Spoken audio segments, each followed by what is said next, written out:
안녕하세요. 오늘 스포츠입니다. 주요 경기 콕 집어서 분석하고 있습니다.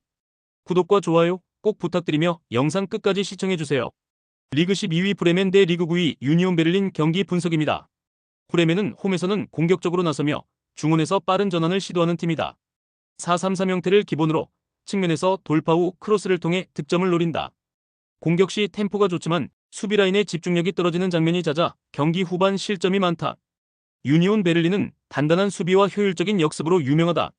라인을 깊게 내리고 상대 공격을 유도한 뒤 전방으로 빠르게 이어지는 롱패스로 공격 전환을 시도한다. 측면에서의 크로스와 세트피스 한 방이 강점이며 실리적인 경기 운영을 선호한다. 브레멘은 전방 압박과 빠른 전개를 통해 홈에서 주도권을 잡으려 한다. 측면에서 공격을 집중하지만 수비형 미드필더들의 커버 범위가 넓지 않아 역습에 약하다. 유니온은 수비형 미드필더 2명을 두고 중원에서의 압박과 공간 차단에 집중한다.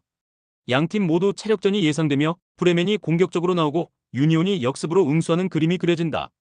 브레멘은 최근 5경기에서 2승 1무 2패로 기복이 있고 실점률이 높다. 특히 경기당 실점이 1.8골로 안정감이 떨어진다. 유니온은 같은 기간 2승 1무 2패지만 득점력이 상대적으로 높고 수비 집중력도 더 우수하다. 양팀 맞대결에서는 평균 3골 이상이 나온 공격적인 양상이 자주 나타났다. 브레멘은 홈의 이점을 살려 전방 압박으로 경기를 풀겠지만 뒷공간 노출이 유니온의 역습에 취약할 수 있다. 유니온은 안정된 수비와 역습 전개로 경기 흐름을 효율적으로 조절할 가능성이 높다. 결과적으로 두 팀 모두 득점이 나올 가능성이 높지만 균형이 깨지지 않은 팽팽한 흐름 속에서 무승부가 예상된다. 리그 1위 AC 밀란 대 리그 22 피사 경기 분석입니다. AC밀란은 4-2-3-1 또는 4-3-3 전형을 바탕으로 안정적인 수비와 측면 돌파를 중심으로 경기를 운영한다. 수비 라인은 단단하며 좌우 풀백의 오버래핑이 활발하다. 공격에서는 레앙과 풀리식의 돌파가 위협적이고 중원에서는 베나세로와 로프투스 치크가 템포 조절과 전진 패스를 번갈아 수행한다. 최근 밀란은 수비 안정과 공격 효율이 동시에 개선되며 리그 상위권 팀다운 경기력을 보여주고 있다. 피사는 강등권 경쟁을 벗어나기 위해 조직적인 수비를 우선시하는 팀이다. 중앙보다는 측면 전개에 의존하며 역습 시 롱패스를 통해 빠른 전환을 시도한다. 공격에서는 제공권과 세컨드볼 싸움을 활용하지만 빌드업 속도가 느려 상위권 팀을 상대로 주도권을 잡기는 어렵다.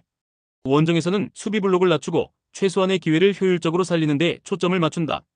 밀란은 측면에서의 공격 전개가 활발하고 좌우 풀백이 전방 깊숙이 침투하며 공격의 폭을 넓힌다. 중원에서는 템포 조절을 담당하는 미드필더들이 안정적으로 연결고리를 형성하고 공격진은 하프 스페이스에서 빠른 연계를 통해 공간을 창출한다. 피사는 수비형 미드필더를 중심으로 라인을 유지하면서 역습 시 측면 돌파를 통해 한 번의 찬스를 만드는 데 집중한다. 결국 밀란이 경기를 주도하고 피사가 수비적으로 버티는 그림이 예상된다. 밀란은 최근 5경기에서 높은 승률을 기록하며 리그 상위권에 자리 잡고 있다. 특히 홈에서는 실점이 적고 결정적인 순간 레앙과 테오의 왼쪽 라인이 경기의 흐름을 바꿔왔다. 반면 피사는 최근 5경기에서 수비는 안정적이지만 득점력이 떨어지며 강팀을 상대로는 대부분 고전하는 패턴을 보였다. 전력과 경기력 모두 밀란이 앞선다. 피사는 수비적으로 버티며 역습 한 방을 노리겠지만 전체적인 경기 흐름은 밀란이 장악할 가능성이 높다. 공수 밸런스에서 차이를 보이는 만큼 밀란의 완승 가능성이 높고 경기 템포 또한 홈팀 중심으로 전개될 것이다. 리그 11위 파리FC 대 리그 15위 낭트 경기 분석입니다. 파리FC는 짧은 패스 전개와 중원 점유를 기반으로 하는 전형적인 점유형 축구를 구사한다. 홈에서는 전진 패스를 빠르게 주고받으며 공격 템포를 높이는 경향이 있다. 중앙 미드필더들이 패스 회전과 볼 배급을 담당하고 측면 자원들이 박산으로 침투해 공격 숫자를 늘린다. 낭트는 수비 중심의 경기 운영으로 안정성을 중시한다. 전방 압박보다는 중원에서 블록을 형성한 뒤 역습으로 전환하는 형태다. 공격진의 개인 능력에 의존하는 비중이 높으며 원정에서는 수비적으로 내려앉아 세트피스나 롱패스를 통해 기회를 만든다. 파리FC는 공격형 미드필더를 중심으로 중앙과 측면을 연계하며 상대의 수비 라인을 흔드는 데 능하다. 공격 전개 시 측면 풀백이 적극적으로 오버래핑의 폭을 넓히고 중앙에서는 빠른 1대2 패스를 통해 박스 안침투를 유도한다. 낭트는 4-4-2 형태로 라인을 정비하고 수비 안정에 집중하며 전방의 2명이 역습 전개에 나선다. 결국 파리FC가 주도권을 잡고 낭트는 수비적으로 대응할 가능성이 크다. 파리FC는 최근 5경기에서 3승 1무 1패를 기록하며 안정된 흐름을 이어가고 있다. 공격 효율이 좋아지고 있으며 특히 홈 경기에서는 경기당 평균 2득점 가까운 공격력을 유지하고 있다. 낭트는 최근 5경기에서 1승 3무 1패로 경기력 기복이 크고 득점 루트가 다양하지 않아 어려움을 겪고 있다. 파리FC가 홈에서 점유율을 높이며 주도할 가능성이 크다. 낭트는 밀집 수비로 맞설 것이지만 공격 전개가 원활하지 않아 흐름을 바꾸기 어려울 것이다. 종합적으로는 파리FC가 꾸준히 압박하며 승리를 가져갈 것으로 예상된다. 리그 18위 레알 소시에다드 대 리그 9위 세비야 경기 분석입니다. 레알 소시에다드는 점유율 중심의 전술로 경기를 지배하는 팀이다. 짧은 패스를 바탕으로 중원을 장악하고 좌우 측면을 번갈아 활용하며 상대 수비를 흔든다. 쿠보와 오야르사발이 공격의 중심축을 이루며 빠른 템포 전환과 유기적인 연기로 득점을 창출한다. 홈에서는 라인을 높게 유지하며 상대 진영 깊숙이 침투하는 공격적인 형태를 보인다. 세비야는 경험이 풍부한 팀으로 수비 조직과 세트피스에 강점이 있다. 하지만 최근 시즌 들어 수비 라인의 불안정과 공격 전개 속도의 저하가 눈에 띈다. 특히 측면 수비의 전환이 느려 빠른 침투형 공격수를 상대로 고전하는 장면이 많다. 중앙 미드필더들의 압박 강도는 여전히 뛰어나지만 전방에서의 마무리 능력은 떨어지는 편이다. 소시에다드는 4-3-3 전형을 유지하며 중원 삼각형 구조로 볼 점유와 전환을 동시에 수행한다. 쿠보는 오른쪽 측면에서 안쪽으로 파고들며 하프 스페이스를 공략하고 오야르사발은 반대쪽에서 연계와 크로스로 중심을 잡는다. 세비야는 4-2-3-1 형태로 나설 가능성이 높고 중원에 2명의 수비형 미드필더를 두어 안정감을 확보하려 할 것이다. 그러나 소시에다드의 템포를 완벽히 제어하기에는 활동량과 전환 속도 모두 부족하다. 소시에다드는 최근 5경기에서 3승 1무 1패를 기록하며 꾸준한 경기력을 유지하고 있다. 특히 홈 경기에서는 전반 초반부터 강하게 압박하며 상대를 몰아붙이는 모습이 두드러진다. 세비야는 최근 5경기에서 1승 2무 2패로 부진하다.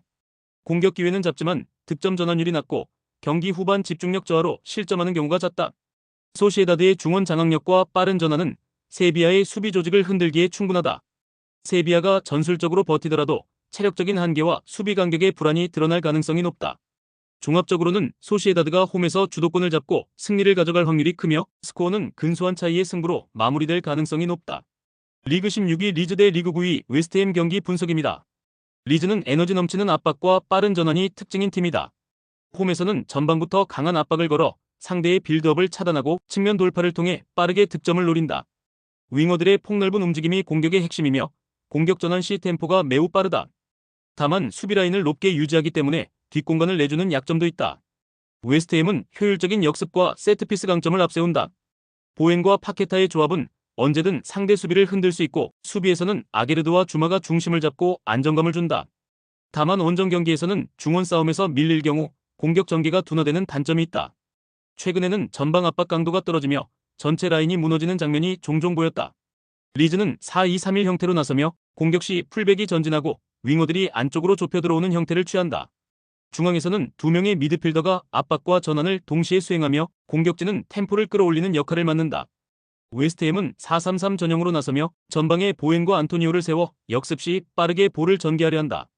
두 팀 모두 중원 싸움이 경기의 향방을 가를 가능성이 높다.